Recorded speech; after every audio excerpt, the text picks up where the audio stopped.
Hello friend, स्वागत आहे तुमचं राणी या ब्लॉगमध्ये. कसे आहात तुम्ही? आय होप तुम्ही मस्त आणि मजेत असाल. झाले का तुमचं चहा नाश्ता वगैरे? माझे झालेलं आहे फायनली सगळं आवरून. फक्त बाकीचं आवरायचं आहे. माझं निघायच्या वेळेचं जे आवरायचं असतं ना ते राहिले. छोटासाच व्हिडिओ म्हटलं बनवूया म्हणून मी हे करत आहे. तर सगळ्यात पहिले तर सगळ्यांना थँक्यू, मनापासून आभार तुमचे. आणि नाही का समजून घेतल्याबद्दल, की मी जी काही बोलते, मी जी काही व्हिडिओ टाकते त्याच्याबद्दल तुम्ही मला समजून घेता आणि त्यामुळे धन्यवाद मनापासून, बरं का. तर आता विषय राहिला की कुणाकुणाला जावई आलेले आहेत आणि ती लोक काहीच करत नाहीयेत, असा एकतरी व्यक्ती मला दाखवा. जावई आला म्हणजे काही लाईफ संपते का? सून आली म्हणजे काही जगणं संपतं का? नाही संपत ना, बरोबर की नाही. आणि जावई यायला काही फार वेळ लागत नाही. आजकाल खूप लवकर येतात जावई, बरोबर की नाही. कारण की आजकाल कुणालाही करिअर करायचं, शिक्षण कंप्लीट करायचं, भविष्याचं बघायचं हे पडलेलं नाहीये. कधी एकदा लग्न करून गळ्यात पडतात एकमेकाच्या, एवढंच फक्त राहिलेलं आहे. त्यामुळे जावई येण्यासाठी वय खूप झालंय किंवा खूप आयुष्य बघितलंय आणि म्हणून परत जावई आलेला आहे असं नाहीये ना, बरोबर की नाही. जावई हा येण्यासाठी वेळ लागत नाही. ठरवलं तर 10 वर्षाची मुलगी सुद्धा लग्न करू शकते आणि आईला सासू बनवू शकते, बरोबर की नाही.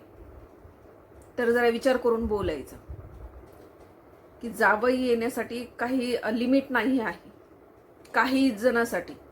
आणि ज्यांना भविष्य घडवायचं राहते ना, स्वतःचं भविष्य घडवायचं राहते, आयुष्य सुधरवायचं राहते, स्वतःचं आयुष्य बर्बाद करायचं नसतं, जिंदगी बर्बाद करायची नसती, खूप शिकायचं असतं, स्वतःच्या पायावर उभं राहायचं असतं, चांगल्या पेमेंटची जॉब करायची असती आणि सगळ्या गोष्टी ह्या सगळ्या करून मग जो निर्णय घेतो ना त्यावेळेला म्हणायचं असतं की जावई आलाय, आता जरा सावरा. तर जावई येण्यासाठी आणि जावई आल्यानंतर माझं तर असं मत आहे, जावई आला म्हणजे सून आली म्हणजे काय झालं? माणसाचं आयुष्य थांबतं का? माणसाचं आयुष्य संपतं का? माणसाच्या भावना संपतात का? माणसाच्या इच्छा संपतात का? माणसाची हाऊस माऊस करायची संपत्ती का? नाही संपत ना. कुणामुळं का थांबावं? जावई आला म्हणजे काय उघडे नागडे फिरतो का? म्हणून सांगायचे. आणि सांगणाऱ्यांनी जरा स्वतःच्या घरी बघावं कसे काय करतात, किंवा स्वतः तू काय करतोय ही स्वतः बघावं ना. किंवा ती असेल, ती ना काय करते स्वतः ती बघावं. स्वतःच्या घरातलं स्वतः बघावं, दुसऱ्याला शिकवू नये. की कसं राहावं, काय आलंय काय नाही आलंय हे सांगायची शिकवायची लायकी नसते तुमच्या लोकांची.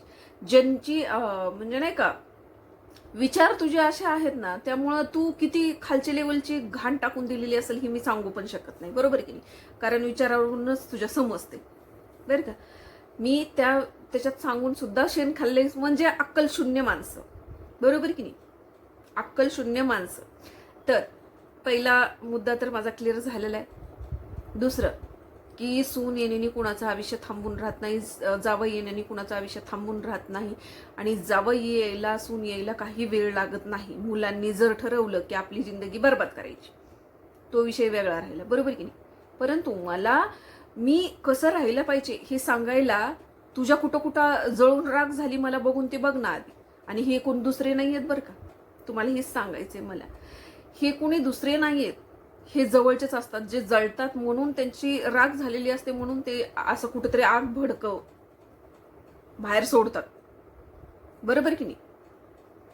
तर तसंच आहे, ही जवळचेच आहेत ज्यांना बघवत नाहीये मी कशी राहते, मी कशी जगते. ही ती जळतायत की आम्हाला हिच्यासारखं कसं जमना, आम्ही कसं हिच्यासारखं करू शकना, आम्ही कसं लाईफ एन्जॉय करू शकना. हे त्यांना अशी जळून राख होती म्हणून ती बोलत काय, ह्यांची जळून राख होती म्हणून ती बोलतात. आता मला एक एक एक एक गोष्टी उलघडायला लागल्यात की ज्यांनी ज्यांनी मला घाण कमेंट्स केली ना, हे कुत्रे जवळचेच होते, दुसरे तिसरे कोणी नव्हते.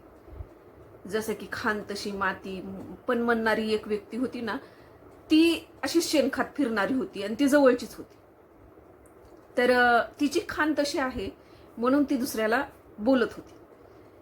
तर असो, माझी खान कशी आहे ना, ही मी ठरवल आणि तो वर बसला ना देव, तो ठरवल. त्यामुळं तुझी बोलायची लायकी सुद्धा नाहीये माझ्या खाणीवरती, बरोबर की नाही. तर जरा लायकीत राहून बोलायचं, लायकीत राहून कमेंट्स करायच्या. तर आता मला पुढचा विषय घ्यायचा आहे, तर व्हिडिओ नक्की शेवटपर्यंत बघा, म्हणजे तुम्हाला समजेल की मला एक विषय असा शेअर करायचा आहे की समजा आता एखादी जर एखाद्या जेंट्सचं किंवा एखाद्या लेडीजचं जर प्रेम असेल एकमेकावरती, तर त्या पुरुषाला ती लेडीज तिच्या नवऱ्यासोबत राहून बी त्याच्यासोबत रिलेशनमध्ये राहिली तरी चालते बरं का, चालते. परंतु जर त्यांच्यात काही प्रॉब्लेम असतील, खटखटी असतील आणि ती जर म्हणजे विभक्त होण्याचा निर्णय घेतला, तर त्याला ती मान्य नसतं. का मान्य नसतं? कारण की ती त्याच्यासोबत राहून आपल्यावरती जास्त भार येत नाही ना. नवऱ्यासोबत राहिली म्हणजे आपल्यावरती जास्त भार येत नाही. आपल्याला पाहिजे तेव्हा ती वस्तू यूज करता येते, बरोबर की नाही? म्हणजे तिचा वापर आपल्याला पाहिजे तेव्हा करता येतो. त्याला प्रेम म्हणायचं, प्रेमाचं नाव द्यायचं. आणि वेळ आली, तिच्यावरती काही वाईट वेळ आली, तिच्यावरती काही प्रॉब्लेम आला, तर तिला सोडून द्यायचं. का? तर ती सगळं आपल्या गळ्यात येऊन पडेल, म्हणजेच ती विभक्त होईल आणि तिचा स्वीकार करावा लागेल, तिचं सगळं पूर्ण जिम्मेदारी घ्यावी लागेल. हे नको असतं. म्हणून काही लोक, मी सगळेच म्हणत नाही, काही लोक ह्या गोष्टीपासून पळतात. म्हणजे प्रेम तर करायचं, अफेअर तर करायचं, परंतु जिम्मेदारी घ्यायची नाही, जिम्मेदारीपासून लांब राहायचं. मोज मजा करायला भेटली, यूज करायला भेटली, विषय संपला. तिची जिम्मेदारी घ्यायची नको, तिचं संरक्षण करायचं नको, तिचं पालन पोषण करायचं नको. तिच्या लेकरांचा तर लांब लांबपर्यंत विषयच नसतो. मग यायचंय तर लेकरं सोडून ये, आणि जर आली तर मग ते लेकरं स्वीकारणार नाही, त्या लेकरांसोबत नीट वागणार नाही, असे प्रकार करतात. म्हणून महिलांनी निर्णय घेताना खूप विचार करून घ्यायचे. कारण जोपर्यंत ती बाई एकटी असते तोपर्यंत त्याला चांगली वाटते. जेव्हा ती लेकरं बाळं असतात तिच्यासोबत, त्यावेळेला ती चांगली वाटत नाही. आणि जरी वाटली तरी ती नवऱ्यासोबत राहत असते तेव्हा पण चांगली वाटते. परंतु काहीच कारणानं ती नवऱ्यापासून विभक्त झाली तर ह्याला असं वाटतं सगळं आपल्या गळ्यात येईल, म्हणून हा पळ काढतो. पळ काढतो, तिचा यूज करून पळ काढतो.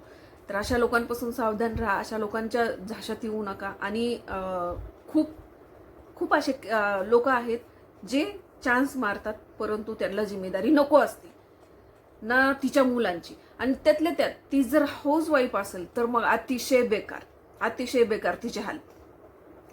बघा ना, पहिल्यांदा तिचं म्हणजे ती विचारून घेणार, तिच्या घरातले काही प्रॉब्लेम आहेत का ती विचारून घेणार, त्या गोष्टीचा फायदा घेणार.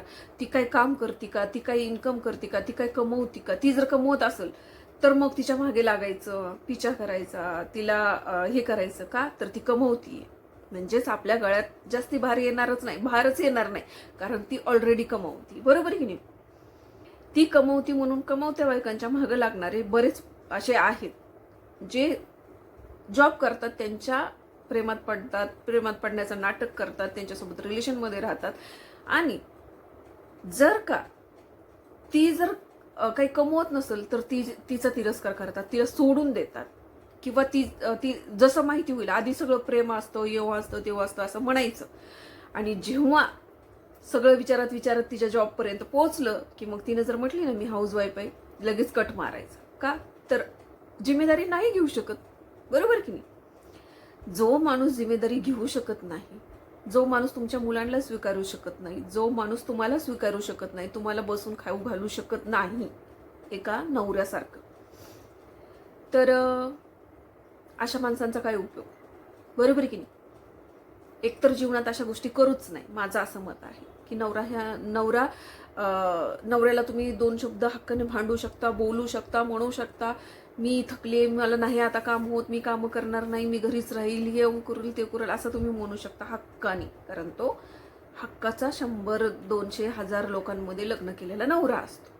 परंतु हे कसं असतात माहिती आहे का, त्यांच्यावर आपला कुठलाही अधिकार नसतो. आपण ह्यांना दमदाटी करू शकत नाही, आपण ह्यांना आपले प्रॉब्लेम जरी सांगितले तरी हे लोक समजून घेऊ शकत नाहीत. त्यामुळे आपण ह्यांना कुठलीही जबरदस्ती करू शकत नाही, हक्क गाजवू शकत नाही. तर अशा लोकांच्या रिलेशनमध्ये राहणं, अशा लोकांवर विश्वास ठेवणं, अशा लोकांपासून लांब राहणं हे योग्य नाहीये का? नाहीये का? तुम्हीच सांगा मला. तुम्हाला वाटत असेल असं का बोलते, पण हो, खरं आहे ही. तुम्ही बघा ना, म्हणजे एखादी महिला जर म्हणत असेल की मी काहीच करत नाही, तर फरक बघा तुम्ही स्वतः. तुम्ही काय करत असाल तरी पण सांगा. तुम्ही जॉब करत असाल, तुम्ही बिझनेसमॅन असाल, बिझनेस वुमन असाल तुम्ही, किंवा काही पण करत असाल, छोटं मोठं काहीतरी कमवत असाल आणि तुम्ही खोटं बोलायचं समोरच्या व्यक्तीने विचारलं की मी काही करत नाही. बघा तुम्ही म्हणजे आधीच्या बोलण्यात आणि नंतरच्या बोलण्यात किती फरक जाणवतो तुम्हाला. तर जे लोक तुमच्या म्हणजे वासनेने जवळ येतात, जे लोक तुमच्या पैशाने जवळ येतात, जे लोक तुमच्यापासून फायदा आहे म्हणून तुमच्या जवळ येतात, अशा लोकांना लांब ठेवायचं, अशा लोकांच्या झाशात यायचं नाही. आणि खरोखर यायचं नाही. खरोखर का माहितीये का, म्हणजे काही गोष्टी आपण सगळ्याच लगे कुणाला विश्वास ठेवून खऱ्या सांगायच्या नसतात. काही गोष्टी खोट्या बोलून बघायचं, समोरच्याची नियत कशी फिरते, समोरच्याची बुद्धी कशी फिरते, समोरच्याची जर तो खरंच तुमच्यावरती प्रेम करत असेल, जर तो खरंच तुमच्यावरती हे करत असेल, तर त्याला तुमच्या कुठल्याही गोष्टीची फरक पडणार नाही. म्हणजे तुम्ही काय कमवता, बसून खाता, घरी असता, ह्याच्याशी काही फरक पडणार नाही. कारण तो त्या लायक असतो, तो तुमची जिम्मेदारी घेऊ शकतो. आणि जो तुमची जिम्मेदारी घेऊ शकतो, तुमच्या मुलांचा स्वीकार करू शकतो, त्याच माणसावरती विश्वास ठेवायचा, दुसऱ्या कुणावरती ठेवायचा नाही. कारण खूप असे आहेत जे त्यांना यूज करणारी बाई हवी असते, त्यांच्या यूजमध्ये येणारी बाई हवी असते, पण तिचे मुलं नको असतात, तिचे मुलं नको असतात. आणि तिचं त्या मुलांवरती जास्ती जीव असतं, ती मुलांना सोडू शकत नसते, म्हणून ती जबरदस्तीने स्वतःची मुलं सोबत घेत असते. परंतु सगळेच माणसं सारखे नसतात ना की त्यांचा स्वीकार करतील. अरे जन्म देणारे तर कुत्रे मांजरं पण जन्म देतात, बरं का, कुत्रे मांजरं पण जन्म देतात. परंतु जन्म देणं आणि आयुष्यभर त्याचं पालन पोषण करणं आणि त्याच्या भविष्याचा विचार करणं, तो खरा बाप. नुसतं जन्म देऊन कोणी बाप बनत नाही बनत. जो तुमचं भविष्य घडवतो, जो तुम्हाला लहानाचा मोठा करतो, स्वतःच्या मुलांसारखं जीव लावतो, स्वतःच्या मुलांसारख्या सगळ्या जिम्मेदारी घेतो आणि स्वतःच्या मुलांसारखं सगळं करतो ना, समजतो ना, तो खरा बाप आहे. मग त्याने जन्म देऊ किंवा ना देऊ, बरोबर की नाही. आणि जन्म देणारे कितीतरी असे कुत्रे येतात बघा, रस्त्यावरती सोडून देतात. जन्म देणारे स्वतः जन्म देतात, हे करतात आणि वाऱ्यावरती सोडून देतात लेकरांना. असे कितीतरी बाप आहेत, भिक्कार चोट साले. तर सांगायचंय मला तुम्हाला की म्हणजे जो तुमच्यावरती प्रेम करतो म्हणतो ना, त्यानं तुमच्या मुलांवरती पण प्रेम केलं पाहिजे.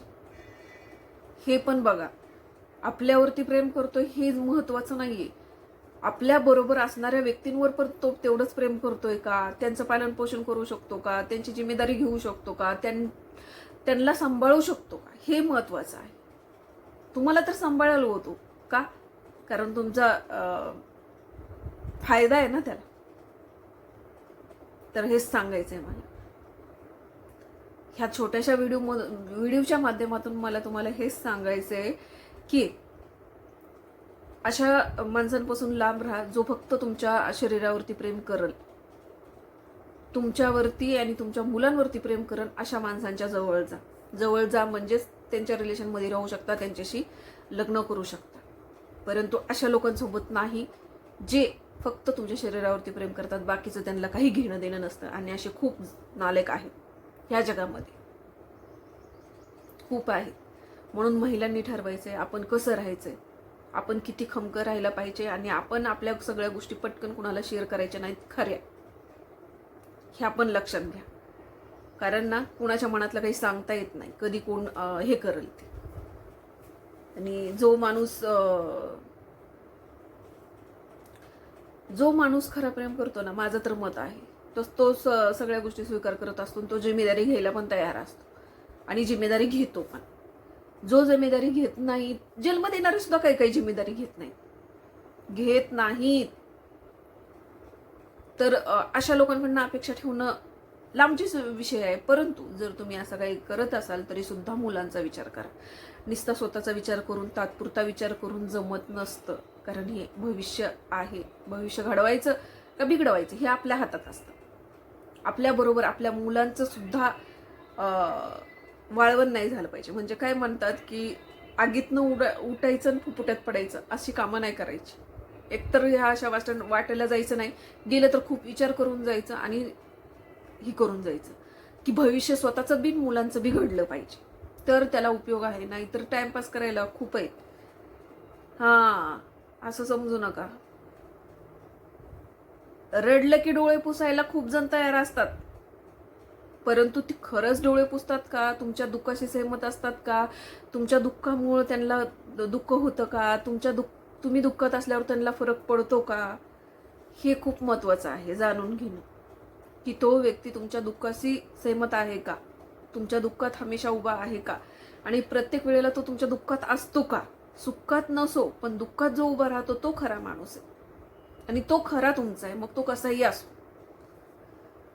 तर आजकाल खूप कमी लोक आहेत जे तुमच्या दुःख समजून घेतात, तुमच्या दुःखामध्ये दुःखी असतात आणि तुमच्या दुःखामध्ये तुमच्या उभे राहतात. ही अशी कमी माणसं आहेत. आणि जर कुणी तुमच्या दुःखामध्ये उभा राहिला असेल ना, तर तुम्ही सुद्धा तेवढंच इमानदार असलं पाहिजे की फसवणूक नाही केली पाहिजे, धोका नाही दिला पाहिजे, त्या व्यक्तीचा यूज नाही केला पाहिजे कामापुरता. हे पण चुकीचं तेवढंच आहे. तर विचार करायचा. मदत घेताना मदत करणारा मदत करत असतो, पण तो कुठल्या हेतूनं करतो, त्याच्या मागचा हेतू काय आहे, त्याची नियत चांगली आहे का, त्याची आपल्याबद्दलची नियत काय आहे, ही मदतीच्या मागं त्याचा विचार काय आहेत, ही सुद्धा जाणून घेणं तितकंच गरजेचं आहे. कारण ना, सगळेच इझिली अशी मदत करायला समोर येत नसतात, त्याच्या मागे नक्कीच काहीतरी फायदा असतो. म्हणून मदत कुणाची घ्यायची ही सुद्धा आपण विचार करून घ्यावा. आणि शक्यतो मला असं म्हणायचं, मदत घ्यायची का? मी अक्षरशः एक असा व्हिडिओ बघितला, दोन्ही हात नाहीयेत तरी सुद्धा तो तोंडानी कॅरेट उचलून टेम्पोमध्ये भरतोय. तोंडानी कॅरेट उचलून, म्हणजे दातानी कॅरेट उचलून टेम्पोमध्ये भरतोय. दोन्ही हात नाहीयेत तरी सुद्धा तो कष्ट करतोय, दुसऱ्यावरती अवलंबून नाही. आणि काही लोक देवानी सगळं देऊन सुद्धा दुसऱ्यांच्या जीवावर जगत असतात, भीक मागत असतात, दुसऱ्यांच्या समोर हात पसरत असतात. तर ही डिजिटल भिकारी म्हणतात ह्यांना, बर का. डिजिटल भिकारी म्हणतात ह्या लोकांना, ज्यांना देवानी सगळं दिलेलं असतं तरी सुद्धा सोशल मीडियाच्या माध्यमातून, कशाच्या माध्यमातून भीक मागत असतात. ती पण स्वतः खाण्यापिण्यासाठी, मोज मजा करण्यासाठी. दवाखान्यासाठी मागितलं तर मी नाही म्हणणार नाही, ती चुकीचं आहे असं म्हणणार नाही. कारण ना, एखाद्याचा जीव वाचवण्यासाठी त्याला भीक म्हणत नाहीयेत, त्याला दान म्हणतात. आणि जी स्वतःची मोज मजा, खाणं पिणं, भाडं भरण्यासाठी जी भीक मागतात ना, हे माणसं डिजिटल भिकारी असतात, नक्कीच 100%. का माहितीये का? अरे, ज्यांना देवानी काही दिलेलं नाही ना, ती खूप स्वाभिमानाने जगतात, कष्ट करतात, काम करतात, आंधळे पांगळे बघा तुम्ही, अक्षरशः काही ना काही करत असतात. मी मागे पण तुम्हाला सांगितलेलं आहे, जेव्हा मी सिटीत जात असते तेव्हा अक्षरशः दोघं नवरा बायको आंधळे आहेत, आणि ते काय करतात माहिती का? कुणाच्या समोर भीक मागत नाहीत, वजन काटा घेऊन बसलेले आहेत. कुणी पण जायचं, त्याच्यावर वजन करायचं, आणि तिथे जेवढे वाटेल तेवढे 5-10 रुपये टाकतात, देतात. तेवढेच ते पैसे यूज करतात, घेतात. कुणाच्या समोर हात पसरत नाहीत, भीक मागत नाहीत. तसाच एक मी व्हिडिओ बघितला, अक्षरशः त्याला दोन्ही हात नाहीयेत आणि तो दातांनी कॅरेट उचलून टेम्पोमध्ये भरतोय. ह्याला म्हणतात माणूस, ह्याला म्हणतात इमानदारी, ह्याला म्हणतात कष्टाळू, आणि ह्याला म्हणतात कष्टाचं खाणं. ना की भीक मागून खाणं, भीक मागून जगणं. देवानी तुम्हाला एवढं सगळं देऊन काही उपयोग नाही. देवाला असं वाटत असं व्यर्थ गेलं माझं हे, बरोबर की नाही? तर चला, एवढ्यातून सुद्धा काही लोकांना चांगलं घ्यायचं असेल तर चांगलं घेतील, नाहीतर वाईटच घेतील, तो त्यांचा प्रॉब्लेम आहे. पण मी जी हे केलंय, की माझा हेतू फक्त एकच आहे, की कष्ट करून जगायला शिका, दुसऱ्यावरती अवलंबून राहू नका. दुसऱ्यावरती अवलंबून राहिलं की लोक कचरा करतात, कचरा. म्हणून स्वतः कमवा, स्वतःच्या पायावर उभा राहा, आणि स्वतः काहीतरी असं करून दाखवा की जेणेकरून भविष्य तुमचं सुधरण आणि तुमच्या मुलांचं पण सुधरण. तर चला, भेटूया पुढच्या ब्लॉगमध्ये. तोपर्यंत मस्त खा, स्वस्त राहा, आपापली काळजी घ्या, आणि चॅनलला नवीन असेल तर लाईक करा, कमेंट्स करा, शेअर करा. भेटूया पुढच्या ब्लॉगमध्ये. धन्यवाद इथपर्यंत व्हिडिओ बघितल्याबद्दल. Thank you for watching. Bye bye.